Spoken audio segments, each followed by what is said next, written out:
संविधान बचाओ, वोट की ताकत दिखाओ, मारिया आलम का बिगुल। बाबा साहेब का सपना क्या अब भी अधूरा है? 14 अप्रैल यूपी के फर्रुखाबाद के ग्राम कटिया, जहां डॉक्टर बाबा साहेब की जयंती पर गूंजा एक नया बिगुल। पूर्व विधायक इजहार आलम खां की बेटी और समाजवादी पार्टी की वरिष्ठ नेत्री मारिया आलम ने बाबा साहेब को श्रद्धासुमन अर्पित किए और केक काटकर जयंती मनाई। लेकिन असली संदेश इसके बाद आया।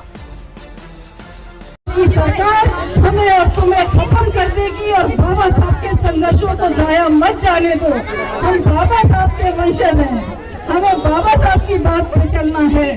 और बाबा साहब को अगर हमने उनकी कुर्बानियों को इस वक्त बेकार जाने दिया तो ये समझ लेना कि आने वाले वक्तों में कोई बाबा साहब की तरह तुम्हारे लिए संघर्ष नहीं करेगा, तुम्हारे लिए आवाज नहीं उठाएगा। एक सीधी, सटीक और तीखी चोट, शोषण के खिलाफ, जातिवाद के खिलाफ और सत्ता की चाबी के लिए।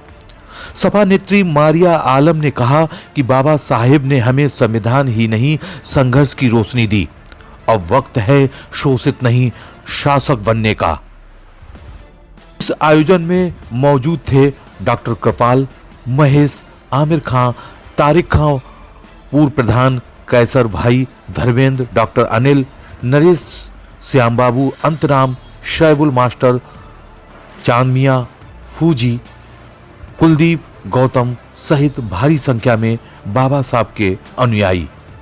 भारत रत्न डॉक्टर भीमराव अंबेडकर की जयंती के अवसर पर ग्राम कटिया, फर्रुखाबाद में समाजवादी पार्टी की नेत्री मारिया आलम ने न सिर्फ बाबा साहेब को श्रद्धांजलि दी, बल्कि एक सशक्त सामाजिक और राजनीतिक संदेश भी दिया।